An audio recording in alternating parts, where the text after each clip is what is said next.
Have you ever found yourself trying a workout that you used to love, only to find that it leaves you feeling more drained than energized? Or maybe you've experienced some discomfort after a routine that, in the past, would have been no big deal. It's a frustrating feeling, right? You want to stay healthy and active as you age, but certain workouts you did easily years ago just don't feel the same anymore. That's exactly what we're going to talk about in today's video. The truth is, as we get older, our bodies change, and some of the exercises we once relied on might actually do more harm than good. It's not that you should stop exercising altogether, that's absolutely not the message here. Staying active is one of the most important things you can do for your health as you age. However, some workouts, even if they've worked for you in the past, may no longer be suitable or safe. And that's what I want to help you understand today. In this video, we're going to look at the 4 common exercises that many people over 60 still try to do, but may not realize could be doing more harm than good. I'll explain why these exercises might be problematic and share safer, more effective alternatives that you can do instead. It's all about moving in ways that support your body's needs at this stage of life, without overloading it or risking injury. Let's start with the first one, high-impact running or jogging.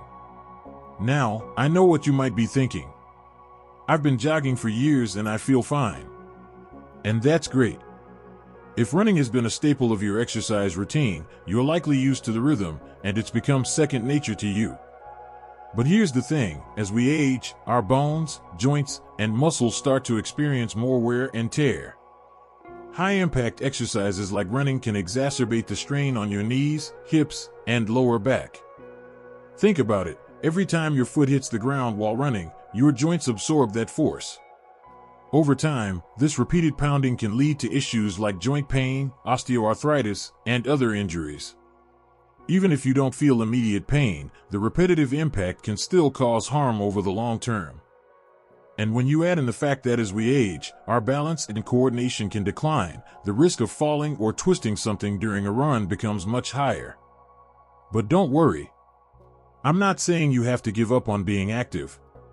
There are so many alternatives that can give you the same cardiovascular benefits without putting so much stress on your joints.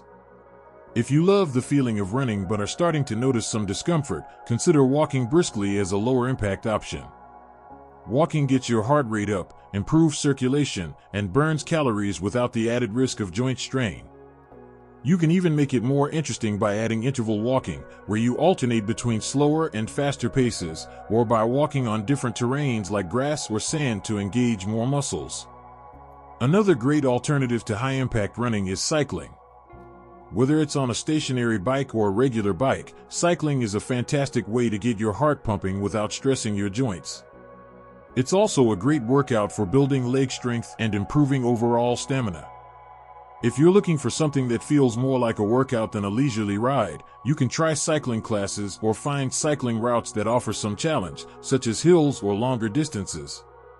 Swimming is another excellent choice, especially if you have joint pain or any mobility limitations. The water supports your body, reducing the risk of injury, while still providing a full-body workout that strengthens muscles, improves cardiovascular health, and helps with flexibility. Swimming, or even water aerobics, is incredibly gentle on the joints but still very effective for maintaining fitness. So, while high-impact running may not be the best choice for everyone over 60, there are plenty of alternatives that will keep you active and healthy. All you need to do is find what feels good for your body now. Don't forget that it's important to listen to your body. If something doesn't feel right, it's okay to switch it up. Now, let's move on to the second workout that many people over 60 still do, but might want to reconsider: deep squats. You might have heard that squats are a great exercise for building strength in your legs and glutes, and that's true. However, when it comes to doing deep squats, where your hips drop below your knees, the risk of injury increases, especially as we age. Deep squats place a lot of pressure on your knees and lower back, and if you have any pre-existing joint issues, it can exacerbate pain or lead to strain. You see, as we age, our cartilage tends to wear down, which can lead to conditions like arthritis. When you perform deep squats, you are putting a significant amount of stress on your knee joints, and if those joints aren't as strong or flexible as they used to be, it can lead to discomfort or even injury. Additionally, many people don't have the flexibility or balance needed to perform deep squats safely, which can increase the risk of falling or overstretching muscles. But don't worry, there are safer ways to work your lower body that will still give you the same benefits without the strain of deep squats. For example, partial squats are a great alternative. Instead of going all the way down, simply squat to a point where you feel comfortable, making sure your knees don't go past your toes. This modification still activates your muscles, but without putting too much pressure on your joints. Another option is chair squats. You can use a sturdy chair for support, and this modification will help you practice the motion of a squat with the safety of a seat to catch you if you need it. This exercise works the same muscles as a deep squat but with less stress on your knees and back. Over time, as your strength and balance improve, you can gradually increase the depth of the squat to challenge yourself more. Lastly, if you're looking for more variety, lunges are another excellent way to strengthen your legs and glutes without needing to go into a deep squat. You can do them slowly and carefully, focusing on your form. And like squats, lunges can be modified to suit your ability, whether you're doing them from a standing position or supported by a wall or chair. Now that we've covered running and deep squats, we'll move on to the third common workout that might not be the best choice after 60. But before we get into that, I want you to take a moment to think about how you can adapt your routine to your own needs. Everyone's body is different, and what works for one person might not work for someone else. That's okay. The important thing is to keep moving and make adjustments that prioritize your health and safety. Let's move on to the next one. Alright, let's jump right into the next one. We've already talked about high-impact running and deep squats, and now it's time to address another workout that's commonly done by many seniors, but it could be doing more harm than good: crunches or sit-ups. I know, many of us grew up doing crunches as the go-to move for strengthening the core. We were told that if we could just do enough crunches, we have a flat stomach and good posture. While crunches and sit-ups can indeed work the abdominal muscles, they can also place a lot of strain on your lower back, especially as we age. As our bodies change, we become more prone to back pain and discomfort, and doing traditional crunches can aggravate these issues. Let's break this down a bit. When you perform a traditional crunch or sit-up, you are essentially curling your spine, which is fine when you're young and flexible. But as you get older, your discs and vertebrae become more vulnerable to stress, and excessive curling or flexing of the spine could lead to herniated discs, sciatica, or muscle strain in the lower back. In fact, if you already have any kind of back issue, like arthritis or a slipped disc, traditional crunches can make things worse. Now, that doesn't mean you should abandon core strengthening altogether. Your core is so important for balance, stability, and overall movement. It's just about switching to safer, more effective exercises that don't put unnecessary strain on your spine. Instead of crunches, try planks. A plank can be modified to suit your current fitness level and is much kinder to your back while still working your core muscles. You can start by doing a plank on your knees instead of your toes to make it easier on your body. Another great alternative to crunches is dead bugs, which are performed lying on your back. This exercise is excellent for strengthening your core without compromising your back or neck. Simply lie on your back with your arms extended toward the ceiling and your knees bent at 90 degrees. Slowly lower your right arm and left leg toward the ground, then return to the starting position. Alternate sides, and you'll quickly feel the engagement in your abs without the risk of straining your back. And if you prefer a more dynamic core exercise, bird dogs are another great choice. From a hands and knees position, extend your right arm forward and your left leg backward, hold for a few seconds, and then return to the starting position. Switch sides and repeat. Bird dogs help improve your core strength, balance, and coordination, all while keeping your spine in a safe, neutral position. So, there's no need to put your back at risk with crunches or sit-ups. With planks, dead bugs, and bird dogs, you can work your core safely and effectively, building strength while reducing the risk of injury. Now, moving on to the third common workout that many people over 60 often do, Excessive overhead lifting. Lifting weights is a fantastic way to stay strong as we age. Strength training helps maintain muscle mass, boosts metabolism, and supports bone health, especially important for older adults. However, when it comes to overhead lifting, whether it's pressing dumbbells above your head or doing a barbell shoulder press, it can become a bit problematic. Here's why. As we get older, our shoulder joints tend to lose mobility, and the muscles around the shoulder can become weaker. Overhead lifting puts a lot of strain on the shoulder joints, and if you don't have the necessary strength or range of motion, you could be putting yourself at risk for injury. Additionally, if you're lifting heavy weights overhead, it increases the risk of straining your shoulder muscles, causing rotator cuff injuries or other issues. But don't worry, just because overhead lifting might not be the best option anymore doesn't mean you have to give up weight training. Instead of overhead lifts, consider horizontal pressing movements like chest presses. You can perform these with dumbbells or a resistance band. Lying on your back and pressing weights in a more neutral position, like a chest press, gives your shoulders less stress but still works your upper body effectively. If you want to work on your shoulder muscles safely, lateral raises with light weights are a good alternative. Rather than pushing weights overhead, lateral raises involve lifting your arms out to the sides to shoulder height, helping to build shoulder strength and improve stability without overloading your joints.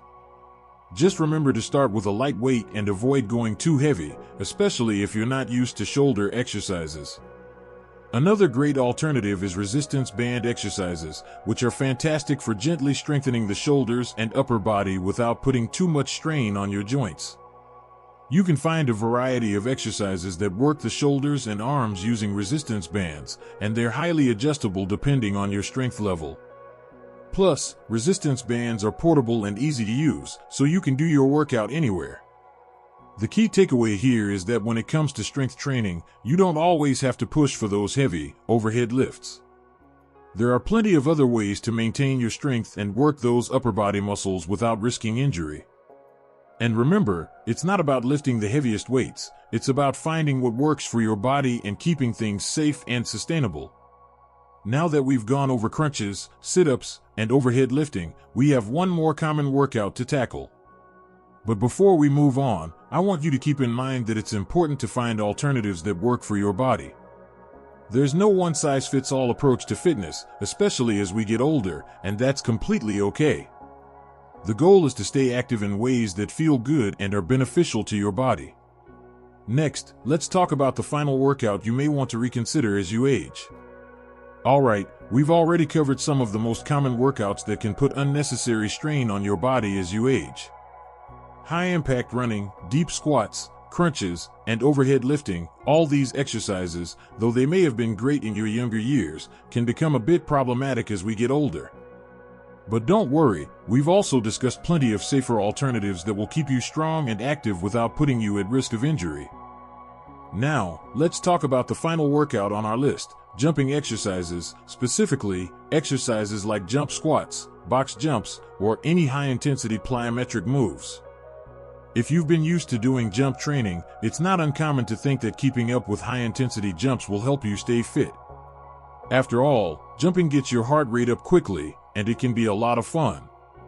But here's the thing, as we get older, our body's ability to absorb shock and manage the impact of jumping exercises declines, making these moves harder on our joints and connective tissues. Jumping exercises are often high impact, and they involve a lot of force on your knees, hips, and spine.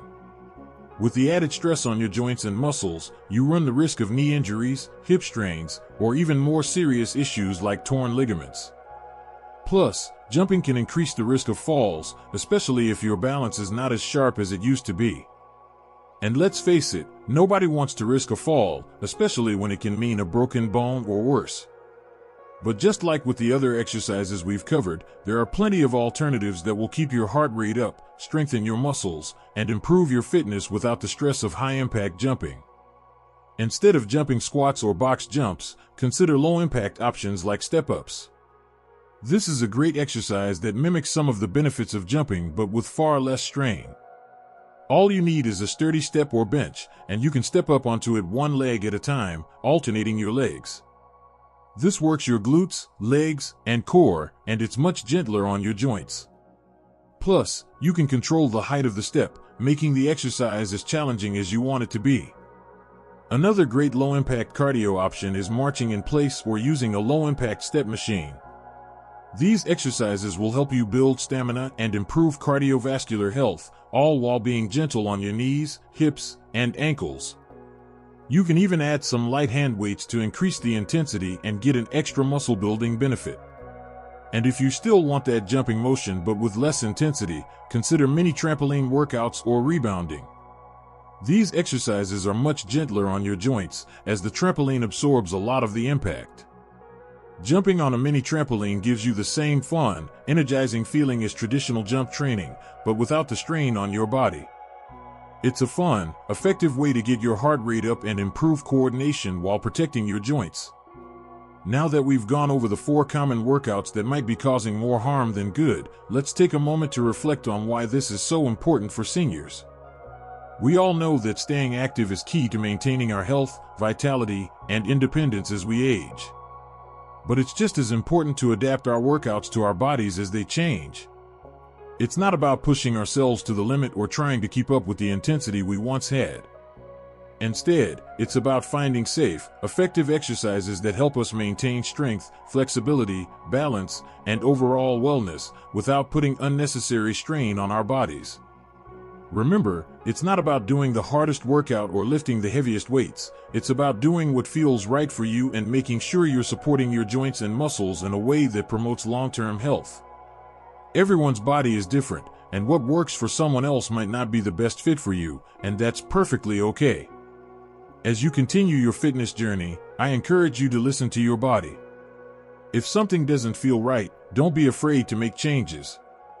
Small adjustments can make a world of difference in how you feel and how you age. By swapping out high-impact exercises for more joint-friendly alternatives, you will keep moving safely and effectively while reducing the risk of injury and strain. It's also worth mentioning that a well-rounded fitness routine is the best way to stay healthy as you get older. Incorporating a combination of strength training, flexibility exercises, balance work, and cardio can keep your body functioning at its best. And the beauty of exercise is that it doesn't need to be complicated. It's about consistency, being mindful of how your body feels, and keeping things simple. One thing I always like to remind people is that no matter what age you are, it's never too late to start. If you haven't been active lately, or if you've been doing workouts that you now realize aren't the best for you, it's okay. You can always make changes. It doesn't need to be a big overhaul. Small steps add up, and over time, you'll see the benefits. It's all about getting moving in ways that feel right for your body, today. If you've learned something new today, I'd love for you to share your thoughts or experiences in the comments below.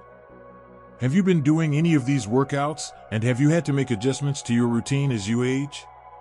I'm sure there are others in the community who can benefit from hearing your story. Before you go, make sure to give this video a thumbs up if you found it helpful. And don't forget to subscribe to the channel for more tips on staying active, healthy, and vibrant at every stage of life. We've got a lot of exciting content coming your way, and we'd love for you to be part of the community. Remember, it's not about how fast you move or how heavy you lift. It's about staying active and doing what's right for your body. Here's to moving safely, staying strong, and living your best life, no matter your age. You've got this.